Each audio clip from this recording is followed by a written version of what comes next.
Good afternoon, everybody. I'd like to take this opportunity to visit with you this afternoon. We have a few issues that we feel like are very important, and we need to do a better job of communicating to you about some important facts and some information that you need to carry with you from this day forward. We've had a few issues over the last few weeks pop up involving electronic cigarettes, and when we have these things popped up, in my mind, I started thinking about some of the possible dangers and hazards. I want you to know that my most important role as your principal here at Monroe County High School is to make sure that you have a safe environment to come to school. Not only is it a safe environment, but it's as drug-free as we can possibly make it. I have with me today Ms. Kelly Smith and Deshelle Thompson from Monroe County Cares, and they're going to share a little information with you about electronic cigarettes and, more importantly, the potential hazards that are associated with them. So let's turn it over to Ms. Kelly for a minute. All right, guys, I just have a little bit of background information for you about electronic nicotine delivery systems, and that's kind of the big umbrella that covers vaporizers and e-cigarettes and all those sort of things like that. Just some basic information about them. What a vaporizer is, or an e-cigarette, is something that's going to heat up herbs or concentrates to a really high temperature, but not a high enough temperature to where it actually catches on fire and burns, and so it doesn't produce any smoke and little to no smell.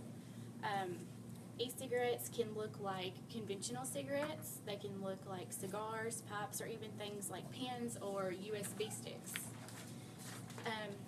There's a lot of things that we don't know about e-cigarettes. We don't know the potential risks of them. We don't know how much nicotine or other potentially harmful chemicals can be inhaled when they're being used, and we don't know if there are any actual health benefits at all with these products. But what we do know is that basically nicotine is addictive, and it has adverse effects on adolescent brain development.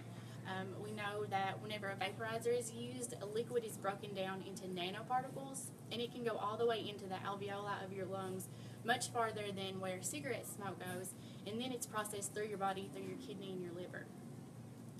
There are absolutely no standards in manufacturing e-cigarettes. There are ingredients in the juice or the liquid that goes into the cigarettes that include formaldehyde, things in antifreeze, acetone, and even a small drop of the liquid nicotine can be deadly. The FDA submitted regulations, and if those are approved, pretty much 99% of all of the e-cigarettes that are on the market now will be banned. So kind of the bottom line is, aside from the fact that it may be healthier, any of that discussion, it is illegal in Kentucky for youth to purchase any electronic cigarette devices or vaporizers, and it's also illegal for you to possess them. You know, to kind of spring off that, Kelly, just a little bit, on this bottle I'm looking at, it says it's not FDA approved, so it's not approved by our federal government. It also has on it warning not to be sold to minors.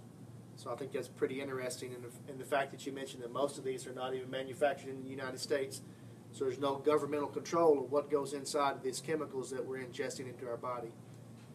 I'll turn it over to Deshelle for a little bit more information. Yeah, there's just a few points that I want to reiterate that Kelly spoke about. One of them, that majority of these e-cigarettes and their liquids and things are produced in China, and they have little shops set up all through China that are supposed to be regulated, but they're not regulated on a consistent basis. And it's also interesting to know that in China, in Australia, China, and Brazil, that it is banned that you cannot sell or market e-cigarette products in any of those countries. So they produce them in China, but they cannot sell them there. So they ship them to the United States, which is very interesting to me. Also, they were talking about the toxicity of the liquid. 1 drop is enough of the nicotine liquid to be toxic to an infant. 4 drops of it toxic to a young child, and then a higher dose of that could be toxic to an adult. So basically what you're saying, if this bottle is ingested, it could potentially be fatal to us. It's very interesting. Well, thank you ladies very much for coming and sitting down and helping me explain this issue, very important issue to our students. I want to take just a second and let you guys know that there are consequences for having these things on you here at school. Number one, it's illegal for you to be in possession of this. We'll treat this like a tobacco product. So number one, you have a tobacco infraction. This vapor, this electronic cigarette, can also be used and is being used as drug paraphernalia. The liquid that we see here can also be used with liquid marijuana, potentially other things that could be injected into, dissolved into a liquid, placed in this vapor, and ingested or inhaled into the body. So when we see this as teachers, we're not sure if this is going to be used as an electronic cigarette or is it going to be used as drug paraphernalia. We have no other option but to act on that. So I want you to know a couple of things. If you're found in possession of this, that is a tobacco infraction. Potentially worse. If you're found in possession of this, this potentially could be a drug paraphernalia. So you could be charged with possession. So with that information being communicated to you, I need you to understand and help me out with this, that this is something that does not need to be at the high school. If you are a minor, you do not need to be in possession of this. There's nothing about that that looks appropriate for a minor under the age of 18 to have in their possession, particularly at school.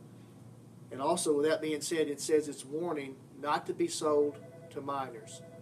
So I wanted to share this opportunity, take this opportunity to share with you some facts, share with you some information, and share with you some consequences, because I don't feel like I've done a very good job communicating with you about this, primarily because it's just now becoming an issue to me and this school.